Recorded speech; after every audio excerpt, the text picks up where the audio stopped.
بسم الله الرحمن الرحيم. السلام علیکم ورحمۃ اللہ وبرکاتہ. الحمد للہ رب العالمین والصلاة والسلام علی رسولہ الکریم وعلی آلہ واصحابہ اجمعین. اما بعد اعوذ باللہ من الشیطان الرجیم. بسم اللہ الرحمن الرحیم. وَنَبْلُوكُمْ بِالشَّرِّ وَالْخَيْرِ فِتْنَةً. اللہ تعالیٰ نے اس دنیا کو امتحان کی جگہ بنایا ہے، اور ایک میں نے چھوٹی سی آیت پڑھی ہے جس میں اللہ نے ایک قانون ہمیں بتایا ہے کہ ہم تمہیں دونوں طرح کے حالات سے آزمائیں گے، اچھے حالات کے ساتھ بھی اور برے حالات کے ساتھ بھی. اور اس کے ساتھ ایک اور آیت جوڑ دیں کہ وَلَنَبْلُوَنَّكُمْ بِشَيْءٍ مِّنَ الْخَوْفِ وَالْجُوعِ وَنَقْصٍ مِّنَ الْأَمْوَالِ وَالْأَنفُسِ وَالثَّمَرَاتِ. کہ ہم چونکہ دنیا آئیڈیل ہوم نہیں ہے، نہ یہ جنت ہے. اسے آئیڈیل ہوم بنانے کی کوشش کی سائنسدانوں نے، لیکن اس کو اور زیادہ مصیبتوں کا گھر بنا دیا. آئیڈیل ہوم جنت ہے، یہ امتحان کی جگہ ہے. تو اللہ تعالیٰ کہہ رہے ہیں کہ ہم ضرور تمہیں آزمائیں گے. خوف بھی آئے گا، مالی تنگی بھی آئے گی، صحت کی خرابی بھی آئے گی، اور کھیتی باڑی میں، تجارت میں، ہر چیز میں، اور آخر پھر موت ہے. اچھا، رزلٹ کیا ہے؟ وَبَشِّرِ الصَّابِرِينَ. صبر والوں کو اے میرے نبی بار بار خوشخبری سنائیں. ایک دفعہ نہیں، بشر، بار بار خوشخبری سنائیں. کون ہے وہ؟ الذین اذا اصابتهم مصیبۃ قالوا انا للہ وانا الیہ راجعون. جب ان پر کوئی تکلیف آتی ہے تو وہ شور نہیں مچاتے، وہ کہتے ہیں ہم بھی اللہ کے، یہ حالات بھی اللہ کی طرف سے آئے، ہم نے اللہ کی طرف لوٹ کے جانا ہے. اولئک علیہم صلوات من ربہم ورحمہ واولئک هم المہتدون. یہی ہیں جن کے لیے اللہ کی طرف سے شاباش ہے اور رحمت ہے اور ہدایت ہے. اس وقت اللہ کی طرف سے ایک حال آیا ہے، وہ ایک عالمی سطح پر ایک وائرس پھیلا ہوا ہے. چونکہ ما شاء اللہ کان وما لم یشاء لم یکن. جو اللہ چاہتا ہے وہ ہوتا ہے، جو نہیں چاہتا وہ نہیں ہوتا.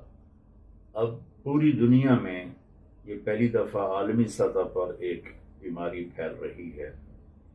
تو اس میں اعتدال کا راستہ یہ ہے کہ ایک ہے اندر کا یقین، وہ ہے کہ سب کچھ اللہ کر رہا ہے. دوسرا ہے باہر کا عمل، وہ ہے احتیاطی تدابیر. ہمارے نبی کا توکل جتنا تھا اللہ پر کائنات میں اور کسی کا بھی نہیں تھا. لیکن جب آپ مدینہ کی ہجرت کے لیے نکلے تو آپ نے غار ثور میں 3 راتیں اور 2 دن چھپ کے قیام کیا. پھر ایک کافر ابو بکر صدیق رضی اللہ تعالیٰ عنہ کا دوست تھا، وہ پہاڑی راستوں کو جانتا تھا، تو اس کافر کو اپنا گائیڈ بنا کر آپ نے وہ مدینے کا سفر طے فرمایا. آپ نے یہ نہیں فرمایا کہ میں کافر کو اپنا سفر کا گائیڈ نہیں بناؤں گا. یہ اسباب کی دنیا ہے. پھر آپ احد کے لیے نکلے تو آپ نے 2 زرہ پہنی، 50 آدمی آپ نے ٹیلے پر کھڑے کیے. تو اس طرح اگر ہم جب اپنے نبی کی زندگی کو دیکھتے ہیں تو ہمارے نبی نے خود اسباب کی پوری رعایت فرمائی ہے. تو یقین تو اللہ پہ ہو کہ یہ میرے مالک کی طرف سے ہے، اور احتیاطی تدابیر میں دونوں طرح کی تدبیریں اختیار کرنی ہیں. تقدیر کا یقین ہو کہ اگر اللہ کی طرف سے فیصلہ ہے تو میں اسے روک نہیں سکتا. جیسے موت ہے، اس کا تعلق نہ وائرس سے ہے، نہ بیماری سے ہے، نہ حالات سے ہے، نہ حوادث سے ہے۔ صحت مند آدمی بیٹھے بیٹھے مر جاتا ہے، بیمار آدمی کتنی مدت گزار جاتا ہے۔ تو ہم ایک تو اپنے نبی کے سنت سے علاج کریں، جو میرے نبی نے فرمایا داؤ مرضاکم بالصدقہ، اپنے مریضوں کا علاج کرو صدقہ کے ساتھ۔ صبح نکلنے سے پہلے گھروں سے ہم صدقہ کر کے نکلیں۔ بکرا دینے کا نام صدقہ نہیں ہے، ہر آدمی اپنی اپنی حیثیت کے مطابق 1 روپیہ بھی دے سکتا ہے، تو وہ گھر سے نکلے تو کسی کو دے کر نکلے۔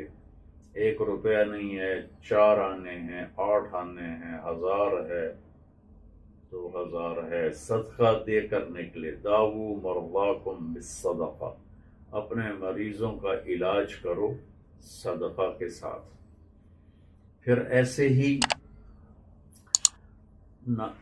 ابو ہریرہ رضی اللہ عنہ کے پیٹ میں درد تھا، تو آپ نے کہا ابو ہریرہ کیا ہوا؟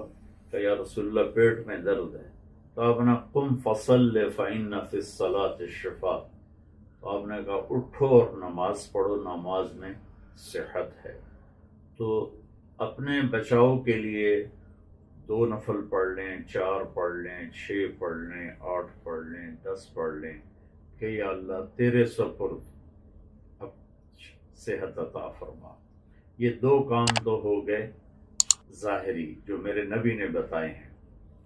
تیسرا ہے اندر کا، وہ ہے سب سے اپنے دل کو صاف کریں، کسی کی نفرت، کسی سے بغض، کسی کا حسد، وہ سب اپنے دل کو صاف کر دیں، اور اپنی زبان سے جھوٹ اور گالی اور غیبت اس کو نکال دیں۔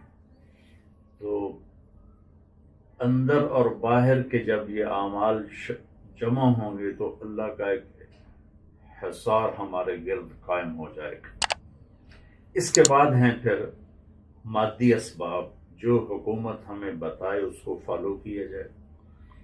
اس کو مفتی تقی صاحب ہمارا سرمایہ ہیں، ہمارا فخر ہیں، اور صرف پاکستان نہیں بلکہ میں تو سمجھتا ہوں کہ پورے عالم اسلام میں اس وقت ان سے بڑا علمی انسان کوئی نہیں ہے۔